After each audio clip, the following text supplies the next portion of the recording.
Assalamu alaikum wa rahmatullahi wa barakatuh.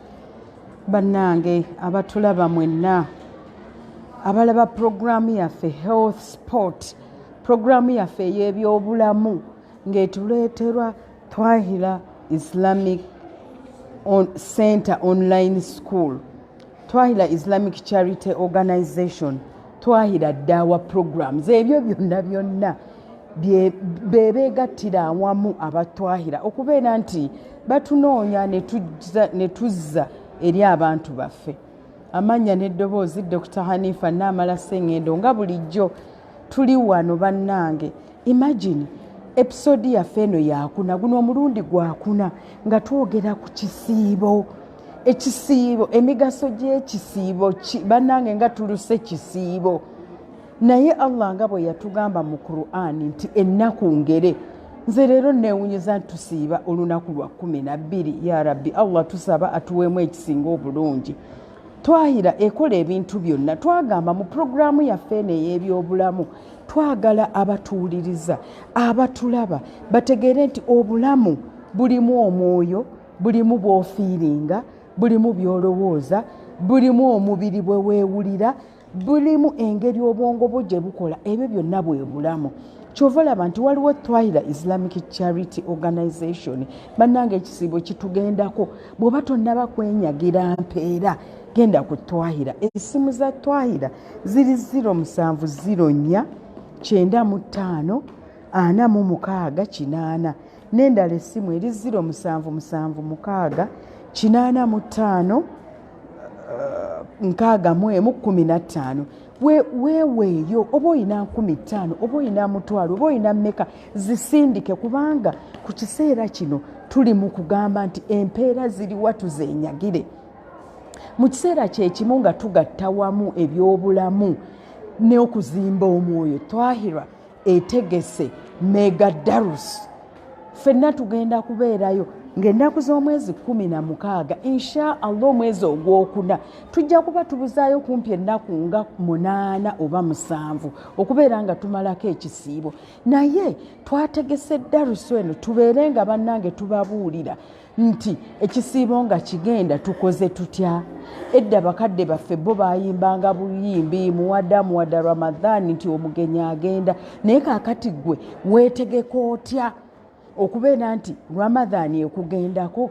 Oyizeemu ki era osigadde otya nga okyali mu klaasi nga bw'ogamba nti nagenze kweyozaako nfuufu oba kweddaabulula? Okweddaabulula okwo kukuyamba okubeera nga by next Ramadhan insha Allah nga Allah akutaddewo osigala okyali ku mulama, osigala okyajjudde.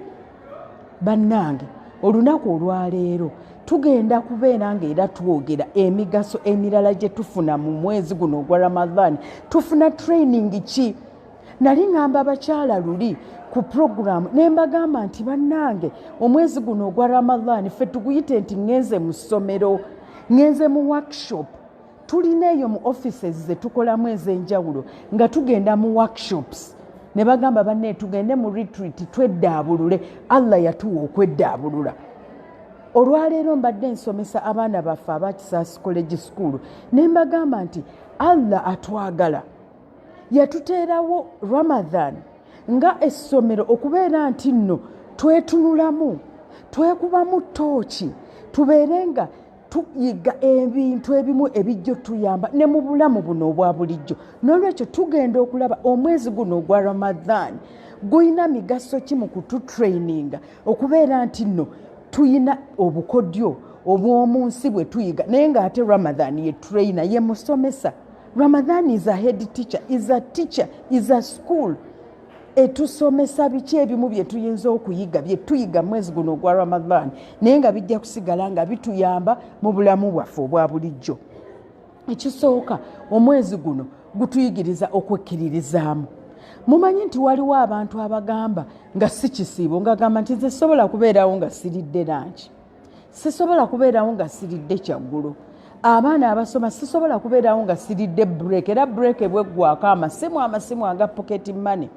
Ramadan teaches us that confidence It teaches us the resilience, omuntu okumalako okwekkiririzaamu, the confidence n'omanya nti nedda kino ekintu nteekwa okwekkiririzaamu nti nkisobola. Abantu bangi n'emirimu gyaffe gye tukola, abantu bangi nga tuli bazadde, abantu bangi nga tuli bataata, tuli bamaama, tulina obuvunaanyizibwa obw'enjawulo. Ekintu ekimu ekitulemesa okukola emirimu gyaffe butekkiririzaamu. Okimanyi nti Ramadan etutraininga n'obeera ng'omanyi nti nekkiririzaamu nteekwa okumalako. Ennaku zino bwe tuba tukozesa interviews, nina omukisa alhamdulillah nti engeri gye ntuula ku bitongole ebimu ebya gavumenti nga National Medical Stores ekisaasaanya eddagala mu ggwanga mu malwaliro ga gavumenti, ne National Drug Authority ekitongole ekiraba omutindo gw'eddagala.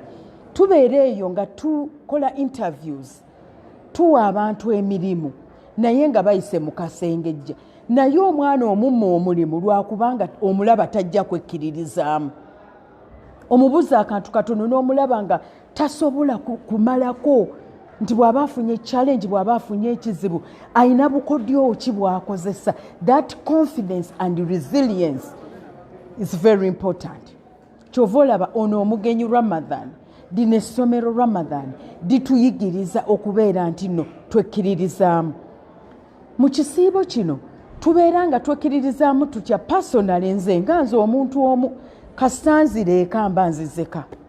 Bwe nva ku mulimu ne ŋŋenda eka oba ssaawa 11 oba nzizeeyo ssaawa emu, mba manyi ŋŋenzeka, sijja kuvaayo.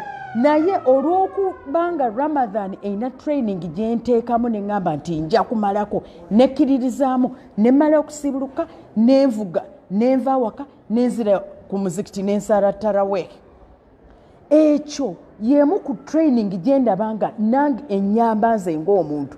N'olwekyo njagadde abatulaba ku Twahirah, ku programu yaffe ne ya health sport, nammwe mumanye nti okwo abantu abamu abakola mu bibuga nkimanyi temudda naka, mugamba kamalire eddala tarawih. Mu bulamu obwa bulijjo twetaaga eyo confidence, twetaaga flexibility, omuntu okubeera nti bwe togamba nti kino bwe kiti bwe kibeera bwe kiribeera emirembe n'emirembe. Ekisiibo kituyigiriza flexibility in life. Bannange obulamu bwe tulimu bwe tubeeramu bwakubeera nti bwe kiba kyetaagisizza ogondagonda, bwe kiba kikwetaagisizza kukeerakeera, bwe kiba kikwetaagisizza kubeera nga obudde okola kiro kola ekiro, bwe kiba kikwetaagisizza kuteekamu kombati giteekemu. Ekisiibo kituyigiriza that flexibility. Aka akakodyo kanene nnyo mu bulamu nti Allah akuteerawo nti gwe oba wamanyira nti neebaka ssaawa 2 mu kisiibo ogamba sijja kuzeebakayo ntya nina okugenda okusaala tarawih. Bw'oba gwe wakyeteekamu nti za nteeka kwebaka 8 hours, nze sizukuka nga sinneebaka ssaawa 8 nga tezinnawera.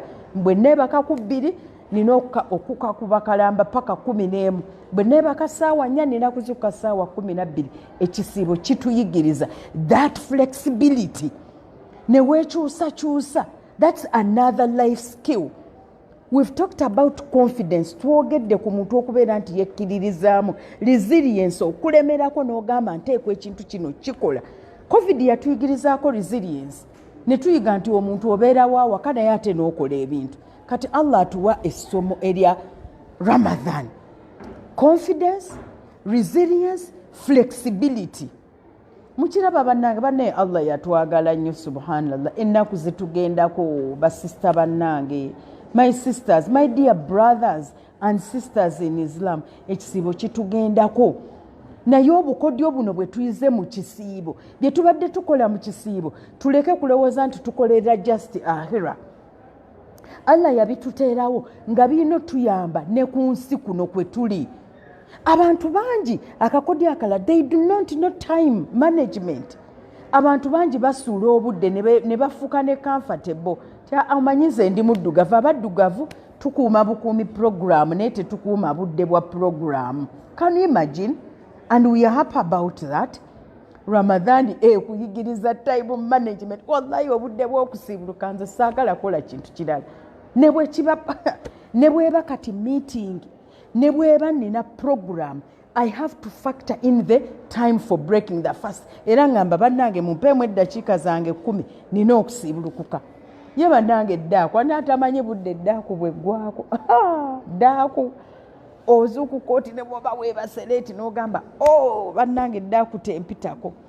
If Allah is giving us this training, how do you use this training during your other normal time nga toli mu Ramadan? Many of us do not manage time. Akadde kavugaako essomero abaana abamu ne basigala nga batudde. You know, they can't manage time. Abantu abamu batuuka meeting. Obudde bamugambye meeting etandika ssaawa 3, ssaawa 2 kitundu lwayagala okuva ewuwe. Ate bw'avaawo n'awoza bannanga nti nasanze ejjaamu. That is no longer a reason. Nga bwe tuba tugenda ku ddaaku towoza nti bannange neebasereeti ddaaku nampitako. Nga ddaaku bw'atakuyitako. You know? Ng'okusiibuluka bwe kutakuyitako. Yes. Era waakiri oyiiya n'obaayo ne kaswiti oba n'onywa ku mazzi. That art of time management is very, very important. Kituyambako to reorganize ourselves. How do you reorganize yourself gwe ng'omuntu? Ekisiibo kituyigira. By the way, ekisiibo wallahi ogenda n'ova mu ttaraweehe n'ovaayo oba ne bababuuba ne mukoma ssaawa nga 4 kitundu. Nodde eka katufa abakyalo olwo otegeka ddaaku ogenda okugwawo nga ssaawa ziri 5 kitundu 6. Naye jjukira gwe maama gw'ozuukusaaba omu nnyumba. Kitegeeza baba bazuukuka 10 kitundu gw'olina kuzuukuka ssaawa 10 so that you prepare for ddaaku.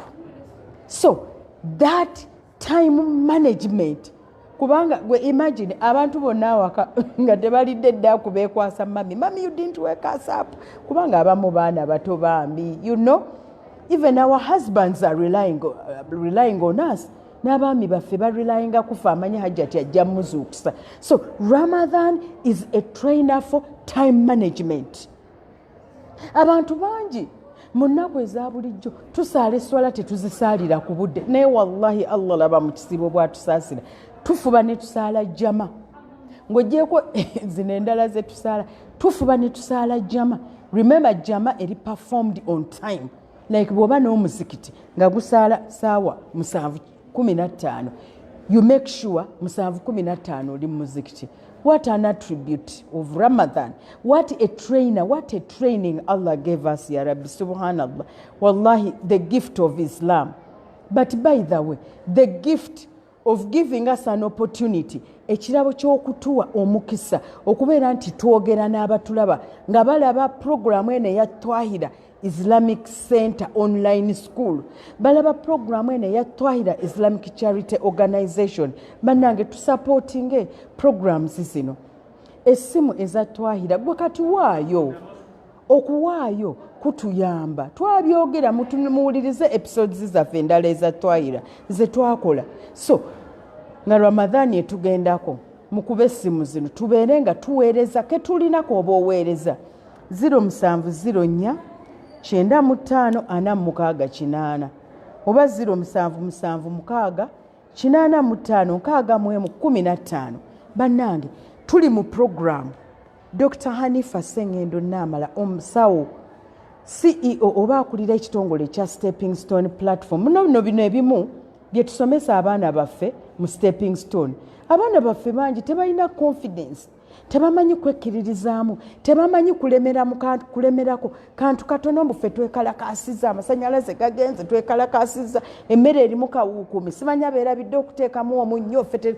I mean, all those challenges will be there in life forever. Naye Allah subhanahu wa ta'ala yatuteerawo programu ene ey'ekisiibo n'atugamba nnaku mbale ziri ennaku endala tukozese eno training. Tuli mu TOT ababeera mu programs mukimanyi tulina kye bayita trainer of trainers. Ramadan is a TOT. It is a trainer of trainers. It is training us mothers. This is a training for us so that we can train our children, so that we can train the people.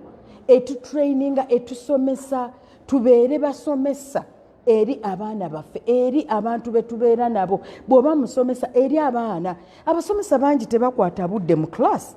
Timetable egamba yingira mu class ssaawa 8, ye ayingira 8:15. A whole lesson is almost gone. So Allah n'atuteerawo kubanga Allah atumanyi. By the way ye yatutonda atumanyi. By the way toddanga awo n'obuuza nti ye Katonda yategeera atya nti kino ate yakutonda yatakumanyi. Kiringa gwe bw'onaazimba ennyumba yo n'omanya obusonda n'omanya kati wano wenja okufunira wudhu toyinza kugamba yi ono yategeera atya nti wano we tujja okwebaka. Gwe wazimba enju yo ne Allah subhanahu wa ta'ala yakutonda nga akumanyi. Kyova olaba yakuteerawo Ramadan as a trainer. Olwaleero program twogera ku bukodyo tubadde mu science kati twogera ku bukodyo the life skills that we have learned that Ramadan gives us. Twogedde ku time management okwata obudde. Twogedde ku confidence and resilience omuntu okwekkiririzaamu n'okulemerako kubanga enjala ne bwekuluma etya ssaamu wallahi olemerako paka lw'otereka emmere wadde akawawo kajja akapirawo olemerako. Era tusomesa abaana baffe okulemerako mu nsi alemereko atuuke ku kigendererwa kye kyayagala mu nsi. Lemerako kubanga Allah akuwadde training eya Ramadan. Twogedde ne tugamba nti nno Ramadan etusomesa nnyo to control our eating. Abantu bangi madde njogera n'abaana era njogera n'abaana ne mbagamba mu nsi osobola okuba nga si buli kyoyagala nti okifuna at that point in time. Ramadan wallahi ekutraininga nti osobola okubeerawo ng'ekintu okyagala naye ate ne bw'oba ssente oziina naye ate n'otakirya oba n'otakikozesa. I'll give an example. Tuli mu Ramadan ssente zaffe tuzirina naye buli kimu oyitako kiyite. Era okuyimirira n'ogula ekintu weekweka katube ffe abakyala nga siri supposed kusiiba sirira mu lujjudde. Era because Ramadan is training us. Ramadan etuyigiriza to give back, to be kind. That's another life skill, another value. Allah yatuteerawo n'atulaga Ramadan okwatibwa otya ekisa abanaku abatalina giving. Allah n'atuwana gundi namba nti bw'osiibulula omuntu empeera zo zonna Allah azikuwa nga tazitoddeeko n'oli n'afuna empeera ze. What do we learn out of that? Tuyiga nti ekisibo kituyigiriza okubeera nti nno tubeera kind, tubeera n'ekisa, tubeera empathetic, ne tubeera nga bannaffe tubakwatibwe tweteeka mu bigere byabwe ne tugamba naye abantu bano abalala abatalina kyakulya basurvivinga batya n'ennaku endala obeere ng'owaayo. That empathy, that kindness Allah gy'atuwa ne tugyongeramu mu Ramadan ne tusaddaaka ne tuwaayo ne tusiibulula abantu. Wallahi gyeyo training Allah gy'atuwa. Yeyo empathy obukodyo bwe tuyiga. Empathy is one of the skills gye tusomesa. Allah mulungi gye tuli. Subhanallah. May Allah keep the gift of Islam to us until the time of death. Tufe nga tuli basiraamu ate era tumanyi tujja kuzuukira nga tuli basiraamu. So that kindness and empathetic. Omulembe guno nze ndi trainer w'abaana. Omulembe guno nga tumaliriza abaana baffe tetubalaze kubeera nga bamanyi nti waliyo abantu abeetaavu, nti waliyo abantu abanaku, nti waliwo abantu abatali privileged, that there are people who are needed than us.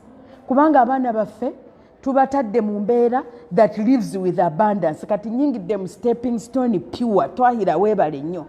Abaana baffe tubamanyiziza nti ebintu byonna buli kaseera bibeerawo. Agula buguzi firiji ye n'atasangayo yogati ne bw'abeerayo ng'ekika ky'atayagala tekirimu. Mami, there is no yogurt. Nti mulimu vanilla. No, I don't want vanilla. I want chocolate. Can you imagine? Abaana baffe tubakuliza mu mulembe ogwa abundance. Omwana akola shopping list eriko ebintu 5 byonna otiikinga. N'omubuuza wawandiisa ebintu 5 byonna 5 mbiguze. Oh my God. Ramadan tells us, it reminds us that there are people who are less privileged than us. Era Allah yabatulaga mwebali tetujja kubanga bantu Allah be yayogerako mu surati Yasin. Allah bagamba nti muliise ne bagamba Allah waabwe yabatonda senga yali ayagala yandibaliisiza. Ebyo nno mbiyigirawa Twahirah DAAWAH. Nze student wa Twahirah. Omanyi nti Twahirah batusomesa n'otusomesa. bw'oba oyagala okusoma toddamu ebyo nze muzadde wange teyansomesa yasaluna asaasoma kino biki go back and read kubanga kakati omulembe guwedde you have to relate the knowledges ze tulina masters simanya Dr. Hanifah is a pediatrician pediatrics tejja kunyamba nga ate sigasse busiraamu bwange bulungi ku pediatrics bagamba batya tisenga Allah abaagala eyabatonda yali ayagala yandibawadde ebyokulya ffe tetujja baliisa Allahu Akbar subhanallah Ramadan teaches us that they are less privileged people we should be kind we should be able to give to those people who don't have what to eat what to dress who need help ogenda nosalira ku muzikiti n'olaba omuntu omukulu bambi nga yeetaaga just musitulirako katebe empathy abaana baffe tubasomesa empathy naddala ffe abazadde bannange tukaddiwa tugenda naye omwana wo bw'oba tewamuyigiriza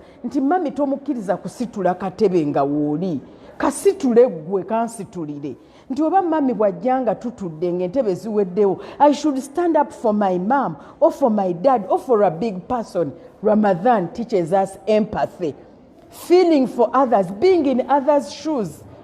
Olaba omuntu muzibe yeetaaga kuyambako abantu bangi tuvuga emmotoka naye n'olaba abaana abaagala okusala ekkubo gwe n'owulumula bulumizi n'ovuga booda abaana abo n'oyagala almost kubalinya nga beetaaga just empathy kindness osibemu booda yo bwoti katini abaana basale oba oli muntu mukulu olaba obwana buli awo tebulina busaza obwana obusaze Ramadan is teaching us to be empathetic to be kind. Oh my God emigaso gya Ramadan bannaye tegiggwa naye bw'oba oyagala ebisingawo oyinza okugamba bannange bino nze Dr. Hanifah musanga wanoonyeza ku Twahirah teekamu buteesi Twahirah Islamic Center online school oteekemu Dr. Namala ojja kunfuna Sheikh Akiramu gyali Sheikh Ismaila mwebalo nnyo okubeera nti emisomo gino gye tuleeta ne tuzza eri abantu tetuviiramu awo by the way ffe kati tufuna empeera nange wano libaŋŋamba nti nange kati wano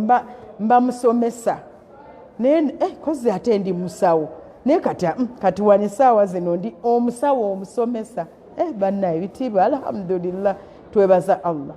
So olwaleero twogedde ku bukodyo obukole ebintu ebikolebwa mu Ramadan naye nga bituwa obukodyo bwe tujja okukozesa for life survival.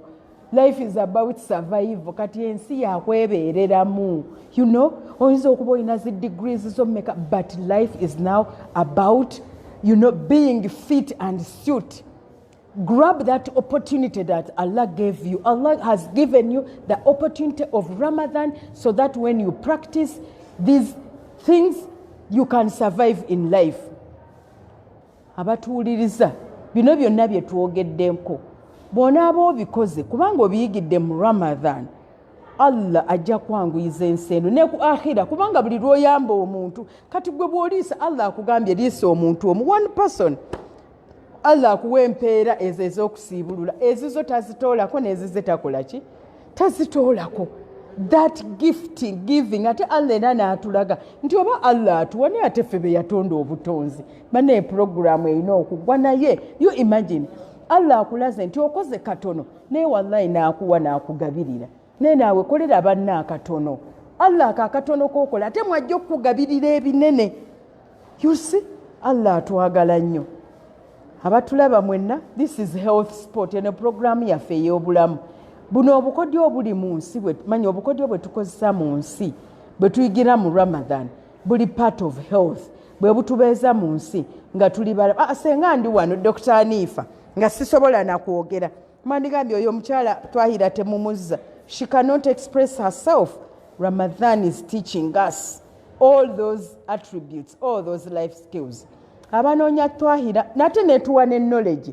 Can you imagine knowledge gy'ofuna mu Ramadan tuli mu mega darus Twahirah etegese mega darus nabagambye nga 16 ogwokuna ffenna tuli Kagoma abagala okulaba ku Dr. Hanifah mujje mundabeko Dr. Namala bannange yona ayogera ku Twahirah awo nange kasita munankooneramu mujje tusome Kagoma wano weteekemu naawe 2,000 1,000 olinnye boda ogende e Kagoma tusome tweddaabulule insha Allah. So abaagala ebisingawo mukube essimu eza Twahirah 0704 9586 oba 0776 855615. Bannange programu yaffe tusaba Allah tukume ate tuddemu wiiki eddako ngera twongera tusiba kati tusiba omugenyi agenda kati ate awo enjo bakwasiza tugenda kufunayo programu awo ng'ekisibo tekinnaggwako twogere ku general ebyobulamu ebitukwatako ebirala ebisookebwako. Abantu bangi ebintu ebimu tubisudde tuwoza gavumenti eyagala kututta biki naye tugenda byonna kubyogera. Abaagala okwogera nange directly mukube ku ssimu yange. Abaagala nze nga stepping stone doctor 0772 750 oba 0701 750708. Essimu eza Twahirah nzibawadde. Ebibuuzo byonna musobola obisindika ku Twahirah lines oba musobola obisindikira nze. Bwe musindika ku Twahirah sheyakiramu abimpa nembeera nga mbisoma. Twahirah bali wano just kijabi jo mugende eyo bannange charity bannange muyina engoye ziri eyo ebitabo sukaali sabuni waliyo abeetaavu tetubeera ng'abantu Allah bayogerako mu surati Yasiini. Tuweeyo tetuwoza nti senga Allah yali ayagadde yandibawadde ne balya Allah akuwa buli lwakuwa n'akulinnyisa gwe gwalinyisiza ng'olina kilo 3 emugigaba oba ekitundu kuba Allah buli lwakuwa bakuwadde buvunaanyizibwa. Bwakuwa okuzaala abakuwadde buvunaanyizibwa, bwakuwa 1000 abakuwadde obuvunaanyizibwa 1000 osobola okkiwa. Tolooza nti abawaayo be balina ekinene kyokka. N'olwekyo abatwahira Islamic Charity Organization bakulindiridde. Amannya n'eddoboozi nsigadde Dr. Hanifah Namala Ssengendo. Nze nno mbeera mu kubuulirira, mbeera mu kubudaabuda abavubuka intentional parenting abazadde bitusobyeko. Mujje ku Stepping Stone platform nga mwogera nange kennyini 0772 750708. Assalamu alaikum wa rahmatullahi wa barakatuh.